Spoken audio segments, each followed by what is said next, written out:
I'm impressed by it, and that's why I think he's going to get the job done. But let's see if all of those words are true or if I'm full of it and I'm just a fanboy.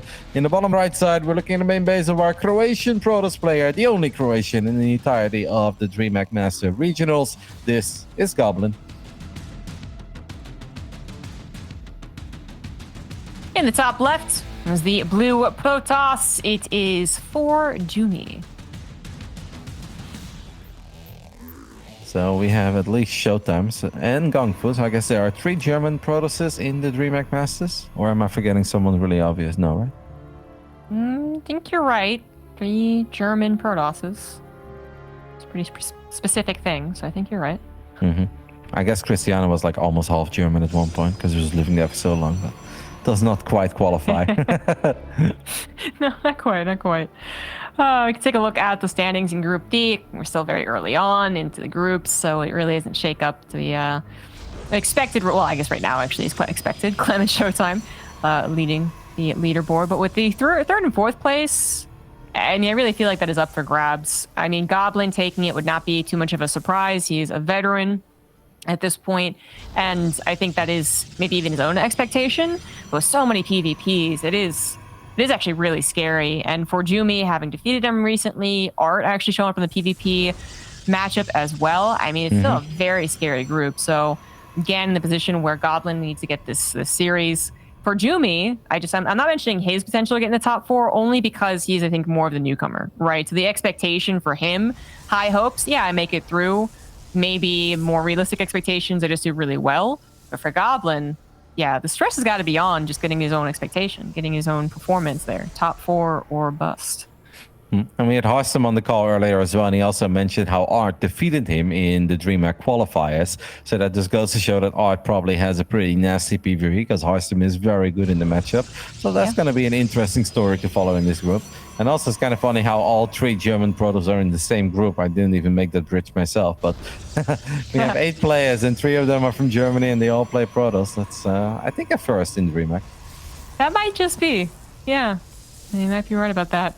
Yeah, I got to see the Art vs. Harstam series, and it was really quite a good best of 5 PvP. It was every part of PvP that you would want. There was some cheese, there was some 2 base, 3 base, +2 timings, super long game, and Art was surprisingly solid in all regards. I think Harstam was just maybe a little taken back, but he breezed through the lower bracket anyways. But yeah, as far as this PvP goes, what is happening? Fortunately, as we were talking about other things, nothing cheesy. 2 base to 2 base. Twilight Console coming down for Goblin. Expectation for ForJumy, similar. Yep. But no technology. There it is. It should definitely be the same. Seems like they're doing the same thing, but Goblin played it a little bit greedier. His Nexus is ever so much quicker, and then his Twilight Council went down quite a bit earlier as well, as he just delayed the gateway units for a split second, but he will have his own sentries. Goblin is going to be very happy to scout the setup on the other side of the map, because whenever you play like this, especially if you play it in a relatively greedy manner, you do worry a bit about the 3-gates, the 3-gate robots, or even oracles flying into your main base, and you're like, okay, I just don't have quite the right amount of units if stalkers are poking in the natural as well.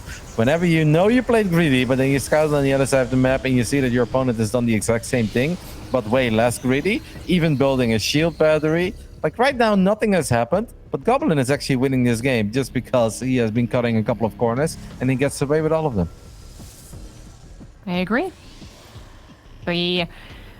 I mean, it's not going to be over yet just because he's no, beating them. Of course not. But yeah, you should be feeling confident with all the scouting that's going down. And there's going to be a lot of scouting at this point with all the hallucinations, constantly checking as far as, well, right now would be kind of like a Forge timing. ForJumy really kind of sizing up how dedicated Goblin might be to an attack, for instance. And then also where the army is a big thing to scout with hallucination. So I think when ForJumy got in there and scouted again for the second time too, there's still no Forge. Even before that, I think he was thinking, I'm going to get attacked. That blink is much faster than mine. Goblin's going to know that. I'm going to be pressured. So he let the shield battery in the natural finish. And then I think he's going to be really careful about how he takes his 3rd base. Like, I don't know if he's going to be willing to give it up, especially if it's like halfway done. Like, having to give that up is really painful, but he's got to be really careful about taking this. And he scouts a pylon too. Yeah. Again, you still don't cancel it, but you probably should be ready to. Yeah, it's very tempting to immediately go for it, but if Jumi does go for it and he runs into a bigger army, he is in a world of trouble immediately. So he's super aware of that. That pylon is awfully close towards the Nexus though, and even though there's no gateway for quick warp-ins, it's still going to be a little bit difficult because Jumi has less stalkers at this point, quite a few less stalkers, so he's going to hallucinate a couple, and I actually think that's kind of cute. Very well done, but Goblin is still going to test the waters, and he's going to realize that a couple of them will die very quickly. This is not the greatest blink micro though, as one stalker went down there for Goblin that really didn't have to go down, but it still seems like a more than alright fight, and those were slow weapons as well on the side of ForJumy, if I'm not mistaken. Is this game over?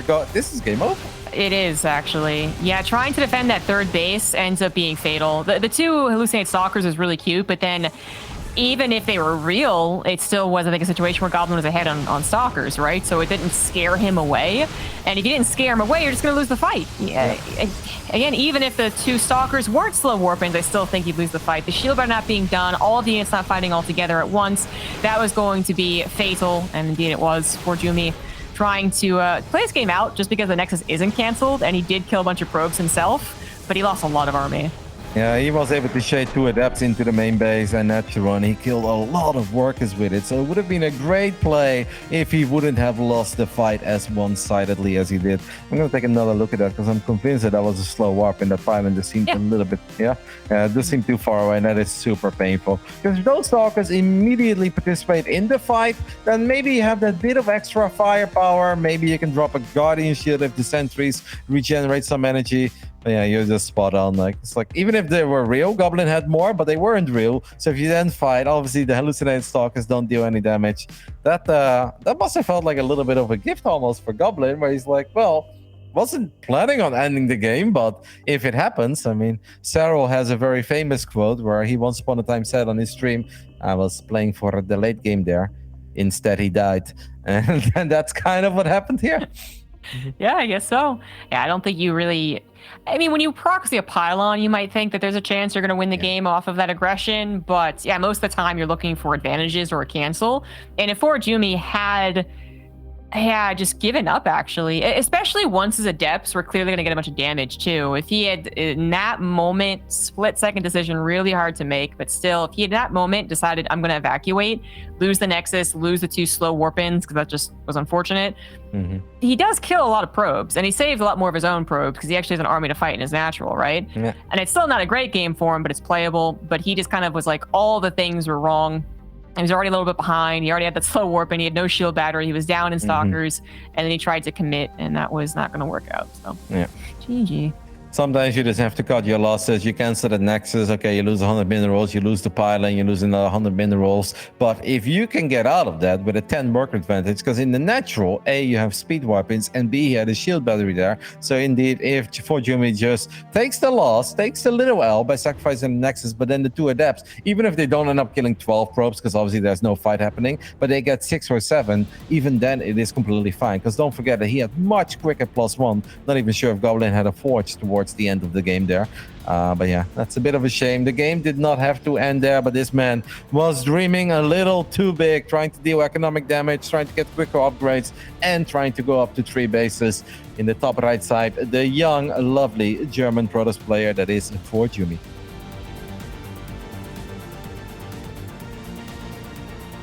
In the bottom left is the red Protoss for Team Rati. It is Goblin. I have to admit, when you called him a veteran, a part of me died something. It's supposed to be an academy team. He's a youngster, okay? I'm just supporting the youngsters. No veterans. Are you telling me to get rid of Goblin? No, I didn't mean to. Oh, it's weird in StarCraft. I mean, we're not the only old game, of course, at this point, especially when, like, Counter-Strike has a bunch of people that came in from, like, 1.6, right? So they're celebrating some of their like 30-plus-year-old players that are still rocking it at the major currently. But I still feel like StarCraft 2 is this weird, like, warped time where you're gonna say like, this guy's new, and then you're gonna say he's been playing for 5 years, and you're like, oh, no, trust me, he's kind of new, right? Like, sounds kind of new, right? He's been playing for 12 years, but he's kind of new. And at the same time, you also can be like, yeah, Goblin's a veteran because he's been in so many of these regional tournaments. But compared to, I guess, like a Mana or like a Hearthstone or something like that, he's new. Yeah. So it's weird, man. And he's still only 20. Like 20 is not that old yet. I don't even think about the actual age. It kind of comes into my mind once I think about how long they've actually played StarCraft. Where I'm like, oh, they played all 12 years. Oh, wow, they're 12 years older too. But yeah, he is a young player, as is ForJumy. And definitely still leveling up though, because for a while Goblin was good, but he was good in his own kind of gimmicky way almost. Not that he was an ultra cheeser or an ultra all-inner, but he definitely didn't play a standard. And I think in this day and age, his play is actually a lot more standard. In all the matchups, he's like playing a lot more Twilight openings against Terran as well. Sure, we'll still throw in the occasional Phoenix Colossus, but he's not the only Protoss at high level to do that. In PvP, it's definitely not all about spamming Phoenixes anymore. He's willing to play Oracle into Blink or just straight up Blink like we saw in the previous game. Mm-hmm. Executed it very well. I do think ForJumy got all the warning signs and still tried to, I guess, it was like a yellow light, and he was like, I can floor it. I can get past this. And he kind of got T-boned there.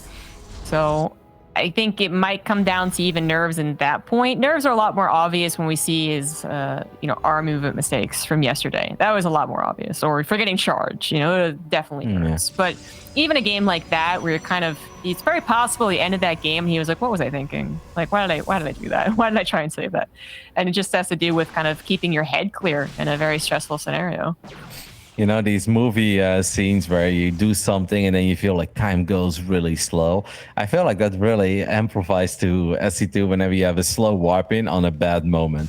Like having slow warp-ins is always annoying because you look at it, you're like, damn, that takes forever. Why did I do that? But if you do it on a moment where you desperately need to get your hands on units, you're like, what the hell? It feels like I'm stuck. Like it just takes forever and you're just waiting for the moment that your opponent walks in range and one-shots these stalkers that have absolutely no protection. It's just the worst feeling. It is, yeah. And of course, they can't disregard that ForJumy definitely wanted, kind of needed to save that Nexus, because there's no guarantee his Adepts would have done damage. But again, once he realized it was going to be a bit of a promising Adept attack, there were other choices, basically, and he just kind of chose the one that snowballed into an easier victory for Goblin. Hopefully gets a bit of a reset in Game 2. A very similar game as far as just the opening Sentry Stalker, the hallucinations being sent everywhere. Goblin is once again ahead on that Blink. This time, did he get this last time? Actually, I was so focused on the incoming attack. Did he get a robo last time? No, not this quickly. Okay. He got it a bit later, I have to feel, because he actually did get a robo on Berlingrad, that I know, because I was like, maybe he's worried about DTs, but I was like, that's kind of weird, because he saw the Forge, he saw the amount of Stalkers, he saw Sentries, so very quick DTs is not really a thing, but this to me almost feels more like, I'm definitely committed to the attack. I don't think Goblin plans on winning the game here as he goes up to 3 bases, but the robo is an almost just-in-case play. Jumy is going to show up at a much better moment this time around with the Adepts, and this hurts for Goblin, as Goblin now warps in one Adept, but one Adept is not as good as 2 Adepts. This is a lot of lost mining time, and I mean, Jumy, this time around you can truly focus on your defense, and it should go a lot better for him. Yeah, the Stalkers look a lot more even. He's going to have a Force Field to help out a bit faster, although Goblin doesn't have a Guardian Shield. That shield battery still needs 20 seconds, and that's usually what snowballs this, is the idea that I can do it, I can get to that shield battery, and then you're just a few 2 Stalkers short to save the day. It seems like the shield battery will be good enough. The Nexus finishes up, and even an aggressive Blink to try and punish that. Wow. That worked out well for ForJumy. Yep, so much better than in the previous game. You can really see the difference there. The Adept showing up at the right moment. Goblin let the shield battery finish up as well, so that is 100 minerals down the drain that he has to kill. But don't forget about the amount of lost mining time that Goblin just faced there. The income advantage grab looks disastrous. You must think that Jumy is like 3 bases ahead.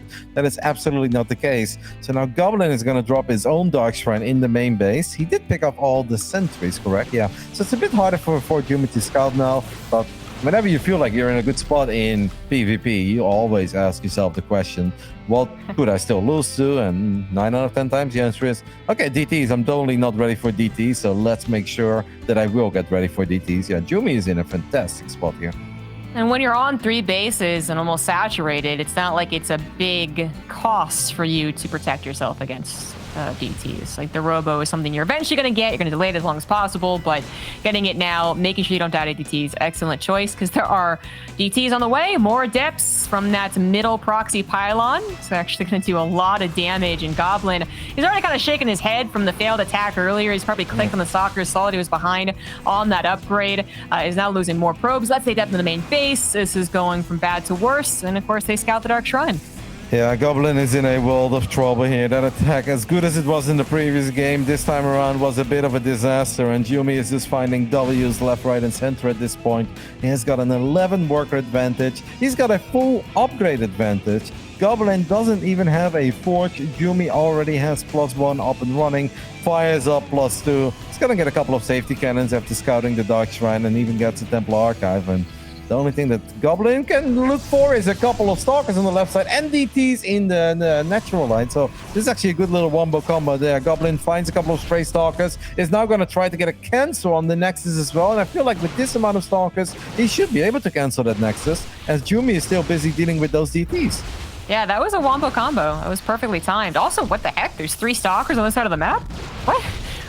3 is also such the awkward number. It doesn't one-shot the probes. The shield battery helped negate that damage. And those 3 Stalkers would have been more helpful at home. That was a weird series of events that just gave Goblin a little more hope in this game. But of course, at the end of the day, he's going to be behind 2 upgrades. That's pretty nasty. A lot more hope, I would say, though, because at one point it looked disastrous. Now, Goblin split up his own Stalkers by accident in the center of the map, but he gets away with it because Yumi turns around. So definitely both players a bit sloppy. I can't believe that Goblin still hasn't seen that pylon in the center of the map. He must have known. Like the first 2 Adepts, sure, they could have been warped in at home, and I think they were. But Adept number 3 and 4, they had to come from somewhere without you being aware of it. And then Stalker pressure happened too, as Yumi runs into the army of Goblin. Goblin is paying attention, kills 1 unit, and he's going to send DTs to get another cancel on the Nexus at 12 o'clock. Or nope, he wants more. And he has to know that there are going to be cannons everywhere. There's a Warp Prism heading towards the main base as well, though. This game is about to get crazy, Zombie Grub. Yeah, ForJumy is kind of trying to stay on the straight and narrow and just go for a +2 timing, thinking, yeah, I'll probably still win with that, right? And he would if there wasn't a lot of other chaos going on. So this is what's throwing it into question. Can the harassing units buy enough time, do enough damage that Goblin can also stay alive back at home? So far, this is being cleaned up well enough, but it did delay the attack. So a couple more Stalkers warped in. Goblin now is giving himself, again, a little bit more hope. And where's the Warp Prism for ForJumy? Oh, it's just now coming over. So a very big delay in the attack. Can it still work? Absolutely. Again, 2 upgrade lead and the Archons involved. Goblin's going to have a shield battery overcharge. Tell you what. Yeah. Goblin went for everything there. He sent 2 Dark Templars into the natural and then tried to cause a lot of chaos into the main base. But Yumi did a very good job pulling probes in the natural, saved his cannon. And now, even though Goblin had some hope before, he just lost 5 or 6 units, didn't get too much done. And now he's looking at an army that isn't just bigger and better. It is indeed way more upgraded than his own army. And I want to say I don't really see a way. Maybe we can snipe the Observer and get lucky, but Goblin has no Observer, so that's impossible. I gotta say, Goblin's control over this engagement is surprisingly good, right? We are talking about the mobility of Stalkers, so they focus right on an Archon. So far, he's allowed his Zealots to not run into ForJumy's Archon, so they kind of haven't, wasted their life. And there you have it, actually. Charlottes from behind as well, forcing the blink back. The Archons are back, doing what they do best, taking down those Zealots, but now the Warp Prism is even under attack. He's going to go for it. He's going to find it as well, and hopefully be able to blink back something. He goes for the Immortal, too. Couple of trades going surprisingly well for Goblin, but is it enough is always the question. 3 Archons, bunch of Stalkers, headed at that 3rd base. No shield battery this time around, but also no reinforcements for ForJumy. Is he over-dedicating? A couple of extra Zealots are going to show up. These Archons are not good against Stalkers, but they are still very tanky, so they can soak up a lot of shots.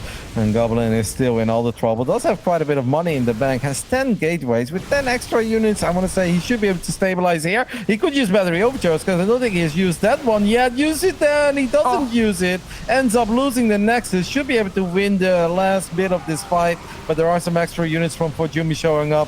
And then even if we win the fight, we're still down 2 upgrades, and we just lost a very important base. Yeah, exactly. It looks like that proxy pylon that was never found out is going to help seal the victory. Although, extra units coming actually, in. Yeah, there's so many units still pumping out here from Goblin. So many gateways, still 3 base saturation too, right? With the 4th base still going strong. And ForJumy actually severely over-dedicated. I can't really blame him for how well that looked like it was going. Like, it looked like he was going to win, but it wasn't quite over. So he's got to take a chill pill.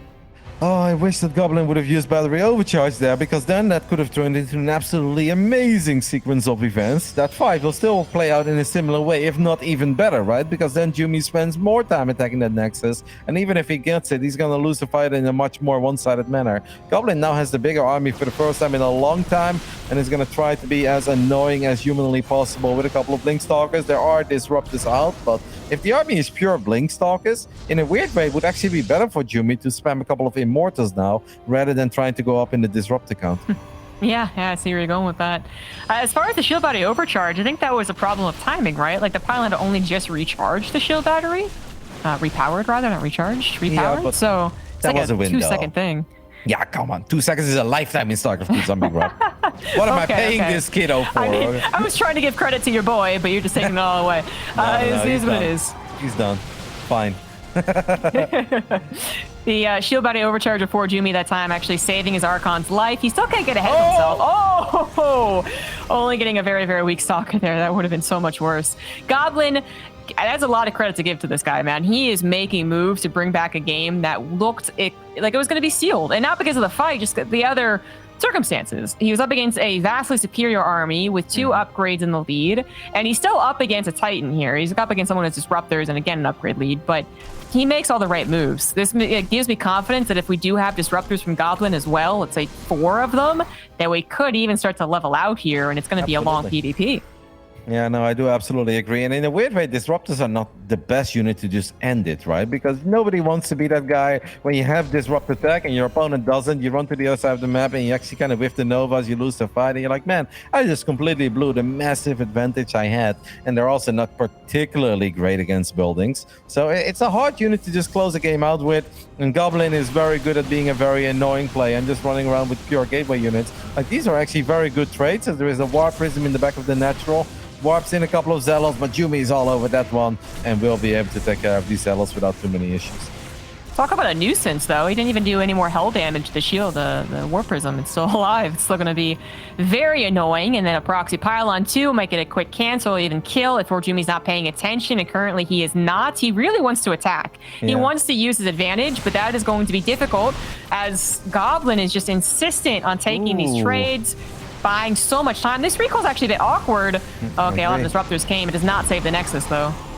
I agree. That could have been worse, because you don't always know where your disruptors pop. And imagine if your disruptors are the most exposed units, and then you're going to lose at least 2, if not all 3, because the Stalkers were absolutely in high enough numbers to one-shot them. Goblin now has a bigger army and actually still has quite a bit of money in the bank, and he's got his own disruptors on the way. Whoa. This is not the fight, June, because your units are all over the place. The disruptors are so far behind. But now he's going to land a good shot, though. At least one very good shot. The second one is all right. The third one is decent. I still don't know if Jimmy should stick around, because now he has fired with all of them. I think he's going to lose that War Prism immediately as well. Stalkers are stuck. What a grand fiesta of a fight. But there are DTs in the mix from Jumi. Yeah, exactly. I saw that one DT kind of chipping away, and it was just one, right? It wasn't even going to have any shots. So Goblin didn't notice, but then suddenly 3 or 4 of them actually adding DPS there is what salvaged that fight, because that was one of the worst fights that ForJumy could have taken. 40% of his army, then 25%, then 25%, all over the place. War Prism under attack, Disruptors getting sniped, already using all their shots. That was as awkward as it could have been, but fortunately stabilizes, and the game is still in his favor, but just not nearly as much as it once was. I mean, actually, it's kind of arguable. You know, that +3 being done is like, Disruptors. I agree with you. I think it is arguable, because Goblin's army is a bit bigger. He's got Disruptors too now, and he's got 1,800 minerals in the bank. So imagine if he spends those 1,800 minerals, then I actually think we would all say, I think advantage Goblin, as he picks up another Observer. Goblin is really good in these messy, scrappy PvPs where it feels like all hope is lost. You've got a worse army, you got a smaller army, but he did such a great job in just stalling out the inevitable for such a long time. And Jumi could have attacked earlier, didn't do it, and by the time he finally attacked and he made a recall, and then I was completely with you. His army was super split up. It almost feels that Yumi is that cartoon character that's running down the hill, and then at one point the legs are going a little bit faster than it's supposed to go, and he doesn't want to be part of the clown fiestas, but it just keeps on happening. Apparently, he can't avoid him, and he's now in a very difficult position. Goblin up the 5th base. Again, those upgrades not mattering nearly as much as just good old-fashioned disruptor shots, which ForJumy does win that particular battle. Going to take out an Observer, too, so DT is always a threat. Not so much to Goblin's economy, though. He just invested into a ton of cannons. Still has 2,500 minerals, so definitely want to be warping in. And, might get the quick cancel here. Disruptors on the left side. Who's paying attention first? ForJumy does not shoot first, but at least splits his army. Yeah, Jumi actually had the vision way before Goblin had the vision there, so he could have landed an absolutely perfect Nova. Goblin dodges a bullet. Goblin should really start spending the money now, though. It's becoming a little bit outrageous. 2,500 minerals while we are nowhere near maxed out. He's going to plant down 4 extra gateways, and +3 is going to finish up as well. Still building disruptors. He's got plenty of static defenses. It almost feels that he's waiting for maybe more gas. I mean, some of the gas is definitely not fully saturated. If you take a look at the triangle base, one of the gases in the natural has not been taken up to this point. So yeah, maybe that's what Goblin was waiting for. As he's going to fire a Nova, he definitely fired first. And is he in range? The answer is yes. ForJumy's taking the supply lead, but just only because Goblin's not warping in quite yet. Yeah, 10 stalkers, there you go. And ForJumy, I think, is very shy about continuing to pressure, not only because disruptors are so good at holding the line, especially in that choke on the 4th, but also because his 5th base is really necessary and it is not protected right now. So I think we might see ForJumy be a little more courageous on the attack, on the offensive, once his bases are secure. But even as he tries to take kind of a quick 6th, that didn't really work out. Jimmy does have way more observers, so I would say normally he's the one that's supposed to be able to land the better Novas. Goblin just had a bit of a gas problem. He is the one with observer speed. That's my favorite upgrade in games like this. I like how he's got one obs, but he's like, it is a fast one, though. It's going to be everywhere. It will see what it needs to see. It's stationary, so it's in surveillance mode. Brilliant. That's 4 disrupt. Oh, okay, well, it did actually get the tail end of those 2 disruptors. It's like 4 disruptor shots all at once. It's kind of a dangerous thing to do. Goblin is sizing up for an engagement, or maybe not. He's actually just headed up to the top left. I thought he was going to try and go for a big surround once he's counted the shots, but nope. Just completely avoiding the army, going to that top left. He's going to be able to once again find a Nexus, perhaps even 2. Oh, nope, quick recall. Very good. And his observer was trailing behind a bit as well, and there were a lot of DTs there, so that could have been painful. And now Jumi is once more going to be the one that's chasing. Like in games like this, it is very important to have a lot of patience, because once you're the attacker, the disrupt is very exposed, and they do land a good Nova though. I actually think if Goblin would have gone for it there, he would have easily killed all 4. Maybe a single Nova goes off. Now Goblin's disruptors are very exposed, running straight into the army of Jumi. What on earth is this? At least 2 Novas go off, but they kind of go off on the same location. That was very painful. Goblin making a big mistake, and now he's the one running into ForJumy. He almost blinked his own disruptor. This game, this battle, once again, a bit of a clown fiesta, blinking everywhere, disruptors everywhere, charge lots everywhere. I mean, the upgrades are starting to kick in for ForJumy, I think, is also something we don't really consider, but once the disruptors are gone, that is important. And he does hold on to a bit of a supply lead, but ultimately rebuffed. He's actually got to pull back here. And I will point out that Goblin still has the bank, and he already invested into some Fleet Beak into Stargate. So there's always that idea of transitioning. I don't know if he started up right now, if he was in such a fight, but this is a bit crazy. Definitely back and forth. No observer. It's making its way over. Battery overcharge. Too late. Once more. Nexus goes down as Goblin is going to try to take out the Nexus as well on the other side of the map. Will pay some price for it. Couple Zealots go down. Does pick up an observer there with his Stalkers. Oh man, these two are just having a lovely good old PvP here on 2K Atmosphere. Definitely not the prettiest game that either of these two guys has ever played, but it is a fun one. I just noticed on the mini-map, Goblin looked at his Warp Prism. That has not been active for a while, but it's always been alive. So it's going to head over to the 5th base and maybe even try to escape. I'm not sure. Maybe you noticed there wasn't a lot of stack defense. ForJumy actually realized it. Oh, perfectly timed Stalkers. And yeah, this game does slow down, which benefits Goblin. As I pointed out, the Stargates, it would have been... I think it would have been really scary to add on these 4 carriers. You know, if I was playing, right, the battle was kind of weird. You don't really know if ForJumy's going to be able to follow up on it. But as it has calmed down, he's going to get 4 carriers out, maybe even another 4 after that, because I don't think ForJumy's going to go for the throat. The only thing he's missing, I think, is the upgrade. I get to be the Roddy right now. He has no air upgrades. Does feel good to be the Roddy, doesn't it, Zombie? Feels great, Roddy. Yeah, no, that's definitely something that Goblin could sneak in there, especially if we're building 4 carriers at a time. He's also killing one of his own gateways in the natural. It seems like... Oh, disruptors are stuck. Look at the natural of Goblin Observer for a split second. He has 2 disruptors there that can't go anywhere. So he needs to kill the gateway and they will be free again. I wonder what Jumi's going to do the moment he sees these carriers, because I think at that point he has to realize he's not going to win a straight up fight. So are we just going to play the good old ring around the rosy, or is he going to try to get his own Tempest down? Kind of do both most of the time, don't you? Buy a lot of time. Unless you can ring around the rosy and then have the carriers walk over, or fly over, of course. Fly over, dead space, something like that. Just have them not part of the equation. That's the only way you're going to win against them. 2 disruptors going to get decent shots, start the battle a little bit. There's the carriers noticed. How is ForJumy going to react? Right now, just trying to survive, I think. Not a whole lot of cash for this guy, so we warped in as many stocks as possible, and might just have to go for the base race. Why does Goblin have a carrier flying towards the middle of nowhere in the bottom right? Jumy is very close to finding it. Instead, he misses it. So now Goblin has the carrier flank. He's going to try to get into the natural. Who fires first? Jumy fires first. And that is an absolutely amazing shot. Goblin, for the second time in this game, just loses 5 disruptors. And if you lose all the disruptors, you can actually blink forward 5 carriers. There is a battery overcharge, though. And killing carriers near battery overcharge is very difficult. It is super difficult, but he gets 2 of them. Oh my goodness, Goblin has just taken a horrific fight, but he was rich. He's got a bunch of zealots coming in. Can he keep them alive? Nope, another big Nova. And the carrier flank is trying to do whatever it can, but that was a disastrous fight for Goblin. And it could have been better for ForJumy, that actually, the blink forward kind of pushing him away from his own Archons, then the charge lots get warped in, so the Stalkers can't really do their job, and you're pointing out the shield battery overcharge meant that the second carrier took a long time to kill. I mean, yes, it was a disaster for Goblin, absolutely. That was one of the worst fights he could have taken. I feel like I say that a lot in this game, but it could have even been better for ForJumy. I mean, he buys some time. He obviously cuts down Goblin a little bit, but he needs more. And without that supreme economy, he's only just now really getting it up and running, right? Base is finally back to mining. I don't know if he'll be able to quite push to victory, but he certainly has the momentum. If he could do that, if he could find another opening, then Goblin is a whole lot of trouble.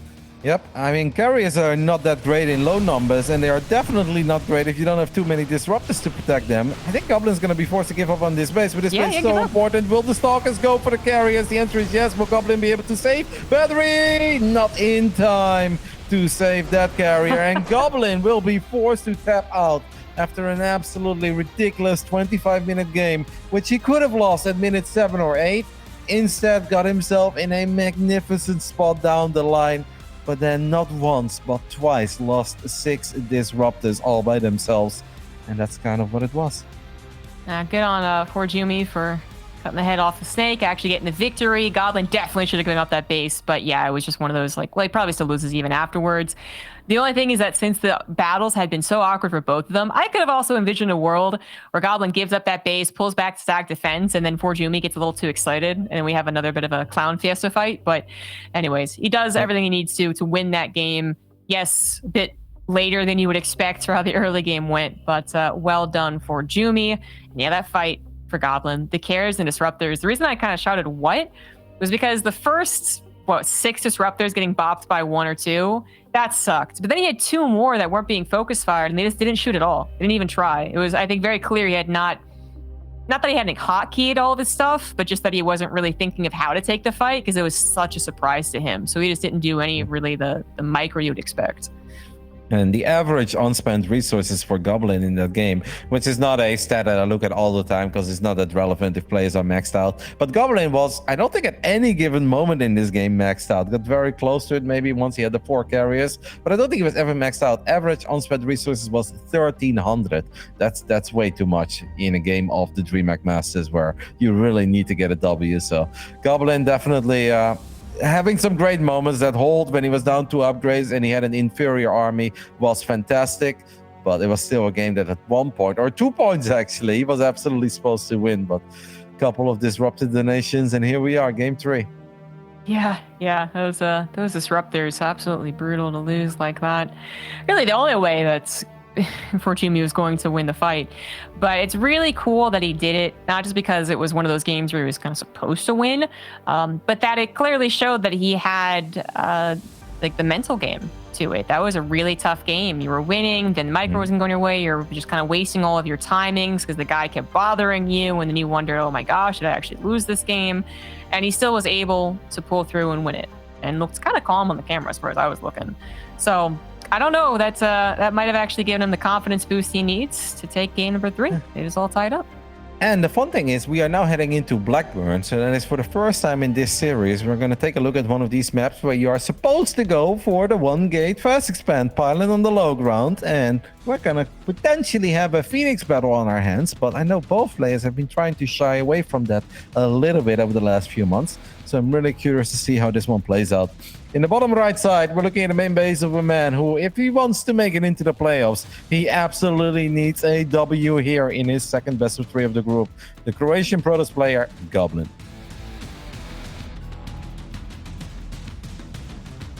In the bottom left is the blue Protoss player. It is ForJumy. A very blue room zombie grew up. Coincidence? Yeah, actually. Even Goblin, I feel like, with the red border. Yeah, it kind of looks more red now. Yeah. Kind of like a red door, orange, whatever. It works out really well. As you were pointing out, this map, it's the one base map, one of a couple one base maps anyways. And it does get weird. It gets weird really fast. The whole mental game of what Stargate unit is going to come out is usually the first big question mark. I mean, there's always a chance someone just gives up on the idea of expanding entirely, but I haven't seen that in a while. Yeah, I know. It feels like ever since the Void Ray got nerfed, like those attacks were already not that great. They were not supposed to work unless your name is Zest and you can build a Stargate at home, fly a Void Ray to the other side of the map and win. Really did not make any sense. I still have sleepless nights over it, but yeah, even like you can try to maybe just go 1 gateway into Twilight, but that's very difficult. The one thing that's a bit more common is like, I'll make a Stargate, but I'm just going to make a single Oracle. I hope to get lucky. I'm going to try to make you paranoid. And while you're worried about finding my Oracle or protecting your probes, I am already transitioning into Twilight, and I've bought enough time with the Oracle. Yeah. I feel like at Katowice, I heard a couple of players, or maybe it was prior to Katowice, maybe I was talking to some of them. But anyways, a couple of Protoss players were like, yeah, I think actually the Oracle is kind of the better option, weirdly enough. Even though the weird thing that happens, they both know they have a Stargate. It seems so obvious to go into Phoenix Wars, but then the Oracle is such a drag, basically. You have to consider the Oracle threat at all times. I've said this before, I've built that up before, and then a Phoenix immediately finds an Oracle, and clearly that would benefit the Phoenix player. But it's more of a question if the Oracle kind of gets out of the way, kind of hides. So let's see if someone chooses to do that here, as they both do that on the Stargates. Yeah, Goblin has the quickest Stargate and has his Stalker halfway done. Taking a look at the probe, and Jumi is just going to send his probe home. I'm actually a bit surprised about that. I would personally be okay with losing 1 probe, but knowing what is being produced out of the Stargate of Goblin. But perhaps Jumi is just convinced it is going to be an Oracle. It is not an Oracle, though. It's Phoenix. What will Jumi do? Is it going to be Phoenix, or will he be the adventurous one and go for an Oracle? It is a Phoenix as well, but he's supply blocked. Ay. This is way too early to be supply blocked, but he's also building a gateway maybe. So maybe Jumi has a fake expand and he's going to go Phoenix gateway all in, but I think this is normally 9 out of 10 times really bad. Unless maybe try to get lucky with just 2 adepts. But if he goes Stalker Phoenix, it's really bad. Yeah, I'm waiting to see just how bad it's going to be. You know, that supply block to inspire much confidence. And now just the situation as is, going for such a dedicated push. But I mean, it goes unscouted. Yeah, let's watch this unfold, right? So the Nexus is done. It's something that Goblin is able to scout. Doesn't actually... Oh, no, I didn't actually see the Nexus. Oh. No, yeah, he did not see the Nexus, but I guess he is expecting that. But he's got 2 Stalkers and a battery. If Goblin gets 1 more battery, 1 more pilot, he can never lose this. The only way for Goblin to lose is if he indeed is way too much an autopilot, drops the 2nd Stargate now, and is only cranking out probes and Phoenixes.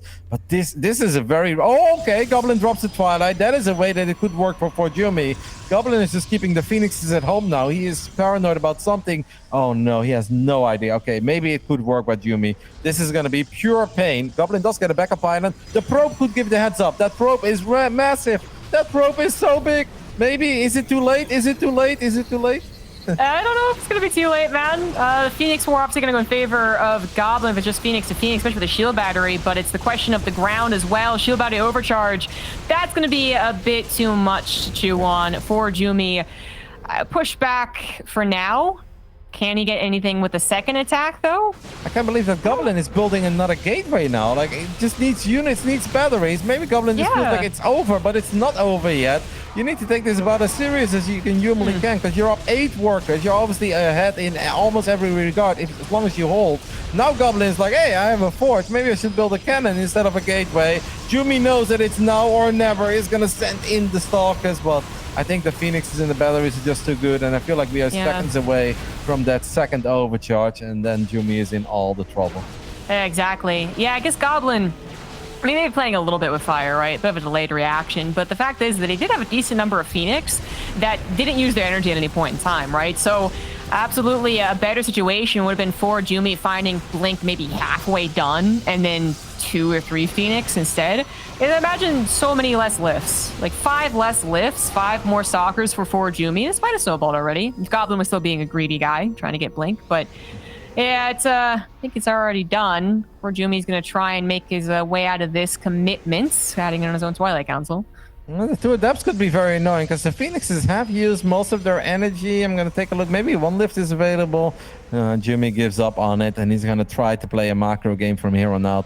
Is obviously behind. Don't forget, he's not just behind because he's behind in numbers, but he's also behind because he's got a big investment in the center of the map. Goblin is, of course, aware of the fact that something is proxied now, even if he hasn't seen it yet. He should be able to kill those adepts if the Shade finishes up.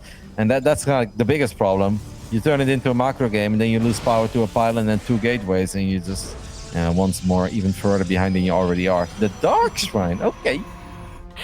It's I don't know how likely it is to have actually happen. I think if Goblin was really paranoid of 2 adepts killing him and he keeps his Phoenix at home, then all right. But yeah, you don't have to be that paranoid. You don't have to be that paranoid. So the Phoenix go across the map, get a Stalker, get 5 probes.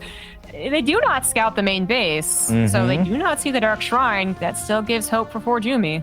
It really does. And imagine if those gateways are still up in the center of the map. He gets a quick whopping of Dark Templars. If I'm ForJumy at that point, I really but Goblin has a cannon. Yeah, okay. He already had a cannon in natural. I forgot about that. So the DTs can never really do anything. That's a good point. You let that finish. That's a bit awkward, isn't it? ForJumy knows about the cannon as well, so he might just be hoping this is more of a time-buying thing, right? So the attack comes out, 2 adepts, or 2 DTs rather, slip in, but with 2 cannons even, that's very unlikely. Very unlikely. Oh, Goblin got very, very, very fortunate though that the probe moved out, because that gave him the ultimate heads up. And then I still feel like he misread it a little bit, where he's like, he's just poking. He's like, no, this is really, really, really committed. Slowly but steady, ForJumy tried to transition out of it after he realized that he's just not going to be able to break Goblin. But that probe really I think made all the difference in the world. Well, the DT harassment can start on the 3rd base at the very least. So that's all I can say about that. No Archons available here to help out, and a bunch of lifts already cutting the Stalker number in half. Shield by Overcharge is not going to save them, and if those Stalkers aren't saved, the 3rd Nexus isn't saved. If that's not saved, ForJumy is not saved. He went for the aggression. He tried to get a quick and easy victory, and it just did not work out. And that's going to be Goblin's victory. Was close, but unfortunately for ForJumy, no cigar. Did play a very entertaining best of 3 here in his second play day. GG gets